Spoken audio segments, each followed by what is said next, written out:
시청자 여러분 안녕하십니까? VOA 뉴스투데이 시작합니다. 미국 정부가 북한이 러시아를 돕기 위해 군대를 파견했다는 보도에 대해 현재 조사 중이라고 밝혔습니다. 또 이 같은 보도가 잇따르는데 우려를 나타내면서 사실이라면 양국 간 협력 강화를 시사하는 것이라고 지적했습니다. 조상진 기자가 보도합니다. 미국 국방부의 패트릭 라이더 대변인은 정례 브리핑에서 북한군의 러시아 파병 보도와 관련한 질문을 받고 현재 조사 중이라고 밝혔습니다.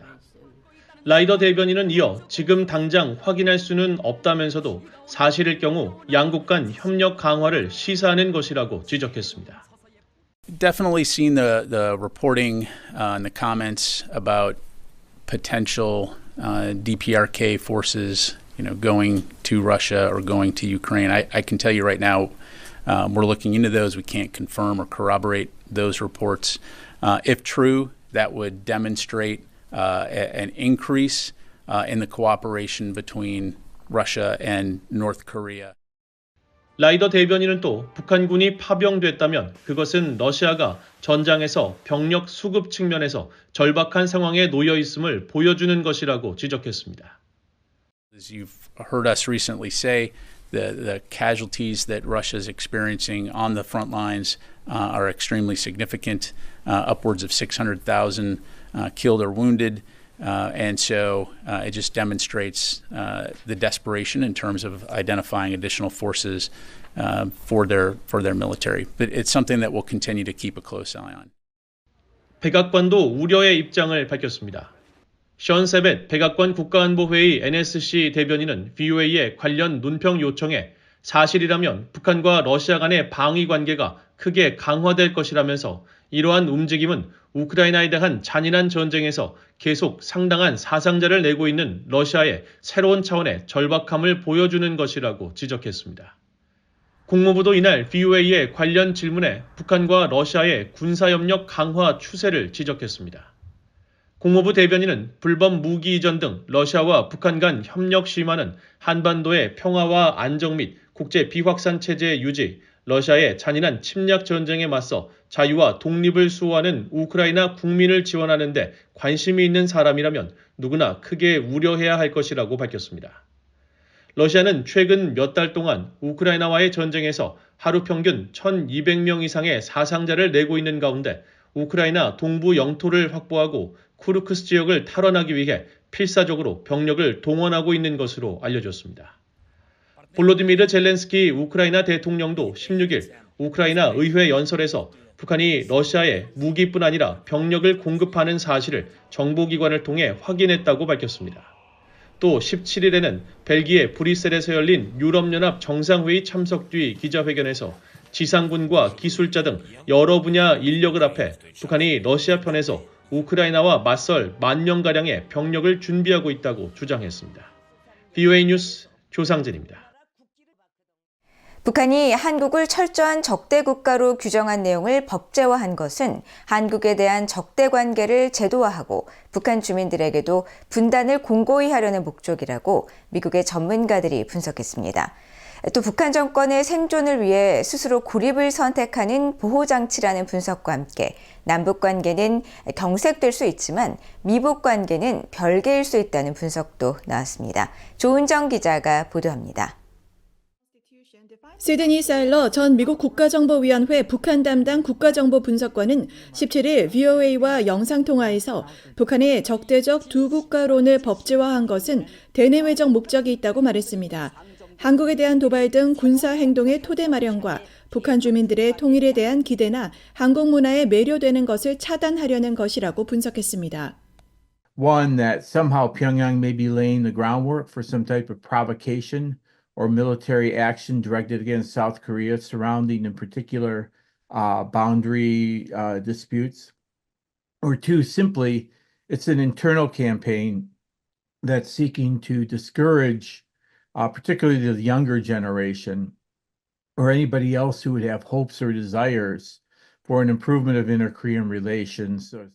스콧 스나이더 한미경제연구소 소장은 북한의 적대적 두 국가론을 한국에 대한 우려가 커진 북한 정권이 북한 주민들을 외부 세계로부터 철저히 차단하려는 정권 생존의 문제로 진단했습니다. 그러면서 북한 당국이 한국발 정보 유입은 물론 윤석열 정부가 북한에 대해 취하는 준비태세에 대해 우려하고 있을 것이라고 지적하고 그것이 바로 스스로를 고립시키는 것이며 북한은 적대적 공존 환경 속에서 관계 진전을 위한 어떤 노력도 하지 않을 것이라고 분석했습니다. I see it primarily as evidence of Kim Jong-un's concern about South Korea. It's really a pulling back. I think it's more of a focus on a narrow focus on regime survival as opposed to the more expansive objective of a North Korea-led unification in which North Korea feels that it is able to shape the environment on the peninsula and around the peninsula.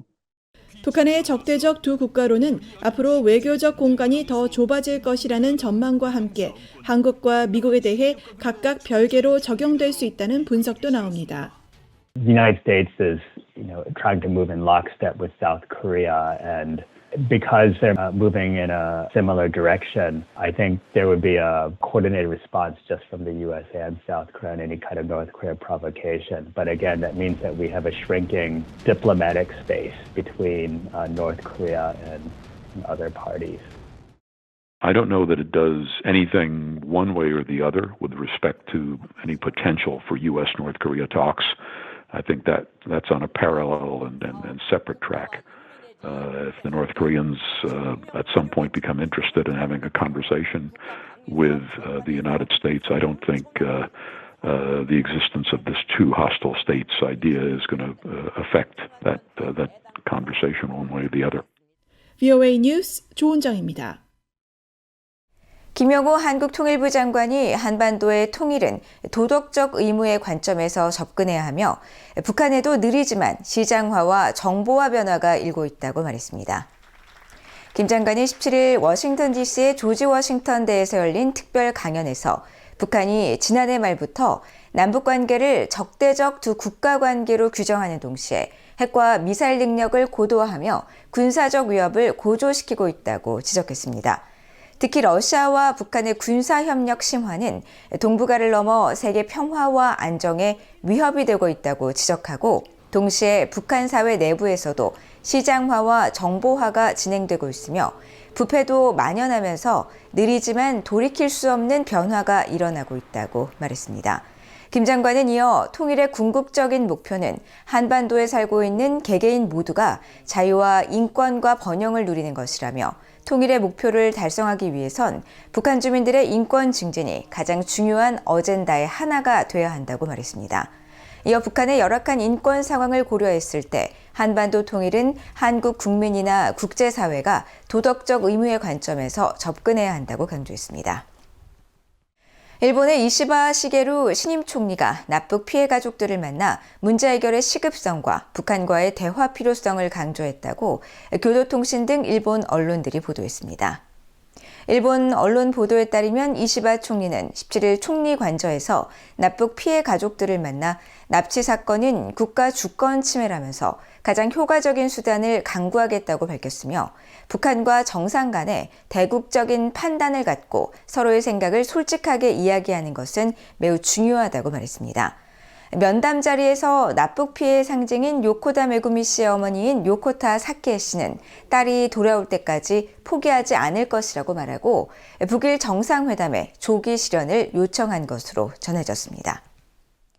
캄보디아 정부가 북한을 방문했던 선박과 이 선박이 싣고 있던 석탄을 압류했습니다. 지난 2020년 북한에 불법 유류를 건네는 데 이용된 유조선을 억류해 미국에 인계했던 캄보디아가 이번에도 같은 조치를 취할지 주목됩니다. 함지아 기자입니다.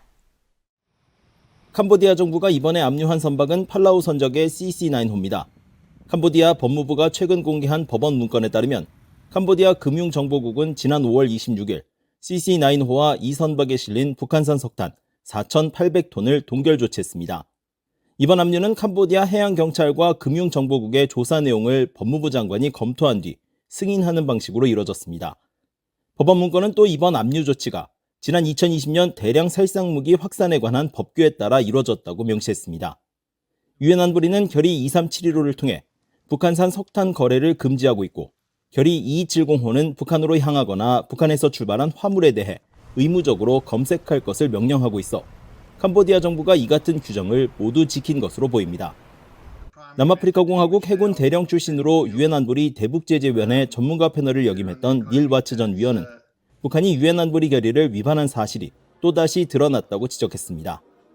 I think the seizure raises some interesting points. And number one, it's clear that North Korea is still illicitly exporting its coal, in clear violation of the UN resolutions. Number two, that there are facilitators that are assisting North Korea to illegally export its coal.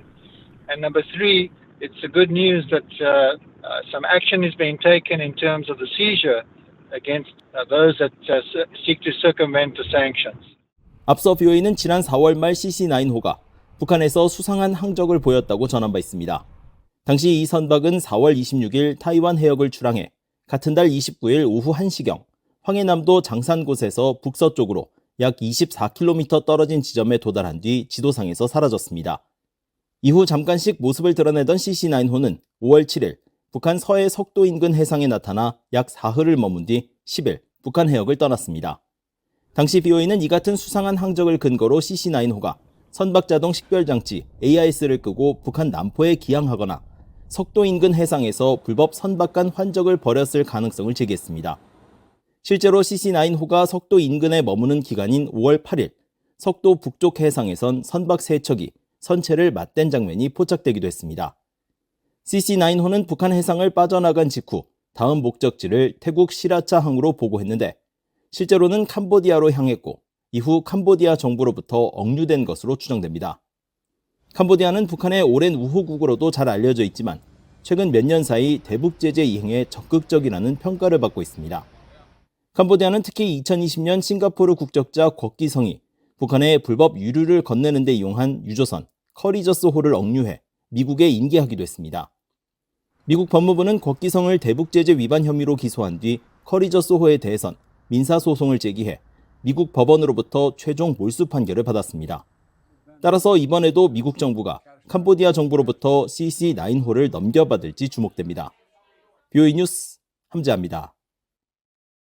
미국 재무부는 베트남 음료회사 BBCL이 미국의 제재법 위반 혐의를 인정해 재무부 산하 해외자산통제실과 86만 달러에 달하는 벌금 납부에 합의했다고 밝혔습니다. 재무부 해외자산통제실은 17일 공개한 문건에서 BBCL의 자회사가 북한에 주류를 판매했으며 이에 해당하는 판매액 114만 1,547달러가 미국 금융기관을 통해 지급됐다고 전했습니다. 해외자산통제실에 따르면 BBCL은 2016년 1월부터 2018년 9월까지 북한에 맥주와 증류주를 판매하는 26건의 계약을 체결했으며 당시 계약엔 북한의 조선 삼진무역회사와 조선 조밍회사 그리고 싱가포르와 세이셸의 회사 등이 참여했습니다. 북한의 정보기술 IT 노동자들이 정권의 무기 개발을 위한 수익 창출을 목적으로 위장 취업을 시도하고 있다고 호주 정부가 경고했습니다. 호주 외무부 산하 제재사무국은 17일 관련 주의보를 발령하고 북한의 광범위한 불법 IT 노동자 운영은 북한 정권의 불법 대량 살상 무기 및 탄도미사일 프로그램 자금 조달에 도움을 주고 있으며 유엔 제재와 호주의 독자 제재를 위반해 북한의 무기 프로그램에 기여하는 수익을 벌어들이고 있다고 지적했습니다. 특히 이들은 신원과 거주지, 국적을 숨기고 다양한 분야에 취업했으며 암호화폐와 관련된 프로젝트를 맡기도 했다면서 계약 작업의 대가로 받은 디지털 자산을 관리하고 또 불법적으로 얻은 자금을 세탁해 북한으로 보내기도 했다고 밝혔습니다. 국제뉴스입니다. 팔레스타인 무장정파 하마스의 수장 야히야 신와르가 사살됐다고 이스라엘군이 밝혔습니다. 이스라엘군은 17일 가자 지구에서 작전을 수행하던 중 테러리스트 3명이 사살됐으며 이 중 1명이 유전자 정보 DNA 검사를 통해 신와르로 확인됐다고 밝혔다고 로이터 AP통신 등이 보도했습니다. 베냐민 네타냐후 이스라엘 총리는 이날 직접 발표한 성명을 통해 신와르 제거를 확인하면서 자신의 가장 중요한 약속은 하마스에 의해 끌려간 인질들을 데려오는 것이라고 밝혔습니다. 이스라엘 카츠 이스라엘 외무장관도 성명을 통해 지난해 10월 7일에 학살과 잔악 행위에 책임이 있는 대량 살인범 야히야 신와르가 이스라엘군에 의해 살해됐다고 밝히고 이것은 이스라엘이 이룬 커다란 군사적, 도덕적 업적이자 이란이 이끄는 이슬람의 사악한 축에 맞선 자유세계 전체의 승리라고 강조했다고 언론들은 전했습니다. 신와르는 지난 7월 말 하마스 지도자 하니에가 이란 수도 테헤란에서 암살된 뒤 후임 지도자가 됐으며 이스라엘 하마스 전쟁을 촉발시킨 지난해 10월 7일 이스라엘 기습 공격을 기획한 인물로 알려졌습니다.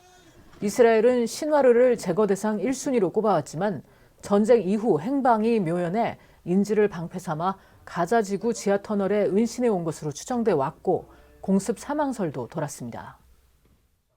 조 바이든 미국 대통령이 17일부터 이틀 일정으로 독일을 방문해 우크라이나 방어와 중동 상황 등을 논의합니다. 바이든 대통령은 지난주 미국 플로리다주를 강타한 허리케인 밀턴에 대응하기 위해 10일로 예정됐던 일정을 연기한 뒤 17일 저녁 독일에 도착했습니다. 앞서 백악관은 16일 성명을 통해 바이든 대통령은 이번 방문에서 독일 지도자들과 만나 동맹국이자 친구로서 미국과 독일이 공유하는 긴밀한 유대를 더욱 강화할 것이라면서 러시아의 침략에 대항하는 우크라이나 방어와 중동 상황을 포함해 지정학적 우선순위에 대한 의견을 조율할 것이라고 설명했습니다. 이어 바이든 대통령은 전날 볼로디미르 젤렌스키 우크라이나 대통령과의 전화회담에서 남은 임기 동안 우크라이나에 대한 안보 지원을 확대하기 위한 노력에 대해 설명했다고 밝혔습니다. 백악관은 또 바이든 대통령이 4억 2,500만 달러 규모의 추가 안보 지원 패키지를 승인했다면서 젤렌스키 대통령이 요구해온 추가 방공 체계와 각종 탄약, 수백 대의 장갑 차량 등이 제공될 것이라고 설명했습니다. 미군이 예멘 내 친이란 무장 조직 후티 반군의 무기고들에 대해 스텔스 전략 폭격기 등을 동원한 정밀 타격을 가했다고 밝혔습니다. 중동 지역을 관할하는 미군 중부사령부는 16일 보도자료를 통해 다양한 개량형 재래식 무기가 포함된 예멘 내 후티 통제 지역의 무기 저장 시설들에 대해 여러 차례 정밀 공습을 실시했다고 밝혔습니다. 이어 홍해와 아덴만의 공해상을 지나가는 미군과 연합군 함정, 민간 선박들을 공격하는 데 사용되어 이들 무기는 지하 저장 시설에 보관돼 있었으며 이번 공습에는 미군 공군 B2 스피릿 스텔스 전략 폭격기와 해 공군 자산들이 동원됐다고 설명했습니다. 한편 후티 반군이 운영하는 알 마시라 방송은 17일 보도에서 이른 시각 미국과 영국군이 수도 사나와 사다시를 겨냥한 공습을 가했다고 밝혔다고 로이터 통신이 보도했습니다. 후티 반군은 지난해 10월 이스라엘과 하마스 간 전쟁 발발 이후 홍해를 지나는 국제 상선과 함정들을 공격해왔으며 최근 이스라엘 본토에 대한 공격도 늘리고 있습니다. 타이완 정부가 인도의 양국 간 협력을 위한 사무소를 추가 개설했습니다. 린치아룽 타이완 외교부장은 16일 인도 뭄바이 소재 타이페이 경제문화센터 개소식에 보낸 축하 영상에서 뉴델리와 첸나이에 이은 이번 사무소 개설은 양국 관계 개선에 대한 지속적인 약속을 의미한다고 밝혔습니다. 그러면서 뭄바이 센터는 타이완의 신남방 정책과 인도의 동방 행동 정책의 성공을 반영한다고 말했습니다. 타이페이 경제문화센터도 성명을 통해 인도와 타이완은 공동의 민주주의 가치를 공유하고 있고 최근 몇 년 동안 협력과 인적 교류가 증대됨에 따라 관계가 꾸준히 발전해 왔다면서 향후 경제 기술, 교육, 문화 교류를 지속적으로 추진할 것이라고 밝혔습니다. 인도와 타이완은 공식 외교 관계는 없지만 1995년 상대국 수도에 협력 사무소를 설립하고 교류를 이어왔다고 인도 언론들은 전했습니다. 한편 마오닝 중국 외교부 대변인은 17일 브리핑에서 중국과 인도 관계 개선에 방해가 되지 않도록 인도 정부가 타이완 문제를 신중하게 처리해야 한다면서 중국과 외교 관계를 맺은 나라가 타이완과 공식적인 접촉을 갖는 것에 반대한다는 입장을 재확인했습니다. 중국은 타이완을 자국 영토라고 주장하면서 중국 수교들에게 타이완과의 관계를 중단할 것을 압박해왔습니다.